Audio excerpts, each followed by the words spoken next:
સમિતિ દ્વારા નવી કલેક્ટર કચેરી ખાતે શહેર તથા જિલ્લાની વિધાનસભા મુજબની ફોટાવાળી મતદાર યાદી 2025 જાહેર કરેલ હોય, જેમાં ખૂબ મોટા પાયે છબડા થયા હોવાના આક્ષેપ સાથે જિલ્લા કલેક્ટરને આવેદનપત્ર આપી રજૂઆત કરવામાં આવી। વડોદરા શહેર તથા જિલ્લાની વિધાનસભા મુજબની ફોટાવાળી મતદાર યાદીમાં 2025 જાહેર કરેલ હોય, જેમાં ખૂબ મોટા પાયે છબરડા થયા હોવાના આક્ષેપ સાથે વડોદરા શહેર કોંગ્રેસ સમિતિના પ્રમુખ ઋત્વિજ જોશી, વિપક્ષ નેતા ચંદ્રકાંત શ્રીવાસ્તવની આગેવાની હેઠળ કોંગ્રેસના કાર્યકર્તાઓની ઉપસ્થિતિમાં જિલ્લા કલેક્ટર અનિલ ધામલિયાને રજૂઆત કરી હતી કે વડોદરા શહેર તથા જિલ્લાની વિધાનસભા મુજબની ફોટાવાળી મતદાર યાદી 2025 જાહેર કરેલ હોય અને આ મતદાર યાદી રાજકીય પક્ષને આપવામાં આવેલ છે। 143 અકોટા વિધાનસભા વિસ્તારની ફોટાવાળી મતદાર યાદી ચેક કરતા એક વ્યક્તિના મતદાર યાદીમાં 2 વાર નામ છે તથા 2 વ્યક્તિનો ફોટો તથા સરનામું એક જ છે અને ચૂંટણી કાર્ડ નંબર અલગ અલગ હોવાનું સામે આવ્યું છે।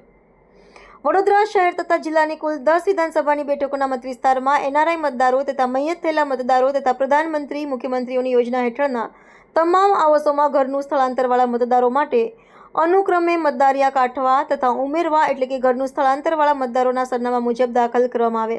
આ વિષયમાં ગંભીરતાથી નોંધ લઈ આગળની કાર્યવાહી કરવામાં આવે એવી માંગ વડોદરા શહેર કોંગ્રેસ સમિતિ દ્વારા કરવામાં આવી હતી। વડોદરા મહાનગરપાલિકાની ચૂંટણીને લગભગ 4-5 મહિના બાકી છે અને ફ્રી એન્ડ ફેર ઇલેક્શન થાય એવી કોંગ્રેસ પાર્ટીની માંગણી છે। તમે જુઓ કે ભૂતકાળમાં પણ અમને બહુ કડવા અનુભવ થયા છે ઇલેક્શન કમિશનના ચૂંટણી શાખાના, ત્યારે આ વખતે આજે જે મુદ્દો લઈને આવ્યા છે એ મુદ્દામાં જે કલેક્ટર ઓફિસથી જે ફોટાવાળી મતદાર યાદી અમને આપવામાં આવે છે, આજે વડોદરા શહેર જિલ્લાની વાત કરીએ તો વડોદરા શહેર જિલ્લામાં 10 વિધાનસભા આવે છે, એમાં શહેરમાં એક આ વિધાનસભા અકોટા 143। તો અમારા કાર્યકર્તાઓએ જ્યારે આ વિધાનસભાની મતદાર યાદીનું વેરિફિકેશન શરૂ કર્યું તો આમાં તમે જુઓ કે આ ફોટાવાળી મતદાર યાદીની અંદર જે આ એક વ્યક્તિ જેનો ફોટો પણ સરખો છે, એનું નામ પણ સેમ છે અને એનું સરનામું પણ સરખું જ છે, પણ એનો વોટર આઈડી નંબર અલગ અલગ છે। એનો મતલબ કે આ એક વ્યક્તિને 2 વોટ આપવાનો અધિકાર છે। હું આપણા માધ્યમથી પૂછવા માગું છું કે શું લોકશાહીમાં કોઈ એક કરતાં વધારે વોટ આપી શકે? એનો મતલબ કે આ મતદાર યાદીમાં છબરડા છે। આવું તો અકોટા વિધાનસભાનું અમે શરૂ કર્યું। આજે શહેર જિલ્લામાં 10 વિધાનસભા આવે છે, બીજી વિધાનસભાની મતદાર યાદીમાં આવા છબરડા નહીં થયા હોય એની શું ખાતરી છે? માટે વડોદરા શહેરના કલેક્ટરશ્રીને આવેદનપત્ર આપ્યું છે કે અમને એમની પર વિશ્વાસ છે કે ફ્રી એન્ડ ફેર ઇલેક્શન કરાવશો।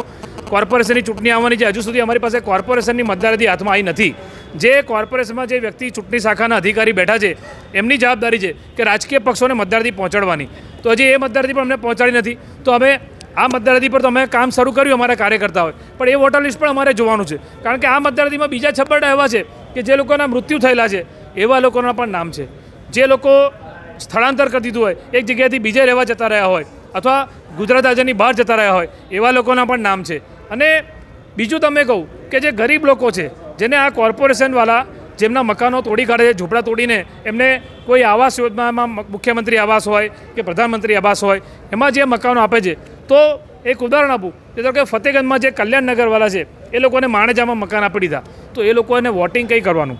તો એવા લોકો માટે પણ સુધારણા કાર્યક્રમ શરૂ થાય। અમે કોંગ્રેસ પાર્ટી અગાઉ 18 માર્ચે ત્રિમાસિક સુધારણા ઝુંબેશ કાર્યક્રમ થવો જોઈએ એ અમે લેખિતમાં રજૂઆત કરી છે। આ ઓગસ્ટ મહિનો ચાલે છે, માર્ચ, એપ્રિલ, મે, જૂન, જુલાઈ, ઓગસ્ટ 6 મહિના થઈ ગયા, અમારા આવેદનપત્રને કોઈ ધ્યાનમાં રાખીને કશું કાર્યક્રમ કરવામાં નથી આવ્યો। આજે ફરી અમે કીધું છે કે આ ત્રિમાસિક સુધારણા કાર્યક્રમ જાહેર કરો અને કોઈ પણ વ્યક્તિ વોટથી વંચિત ના રહી જાય એવું આયોજન કરવામાં આવે। આપ જાણો છો કે આખા દેશની અંદર અમારા નેતા રાહુલ ગાંધી પણ ઇલેક્શન કમિશનની ઉપર સવાલ ઉઠાયા છે, ત્યારે વડોદરા શહેરમાં પણ આ બહુ મોટો સળગતો પ્રશ્ન છે કે અમે આટલી મહેનત કરીએ, અમે પ્રજાના પ્રશ્નો માટે લડીએ છીએ, આંદોલન કરીએ છીએ અને પ્રજા હવે કોંગ્રેસ પર વિશ્વાસ મૂકી રહી છે, ત્યારે ભારતીય જનતા પાર્ટી ચૂંટણી જીતવા માટે કોઈ પણ હદે જઈ શકે એવું છે। ત્યારે મતદાર યાદીમાં છબરડા જે થયા છે એ સુધારવામાં આવે એ અમે રજૂઆત કરી છે અને કલેક્ટરશ્રીને આવેદનપત્ર આપ્યું છે।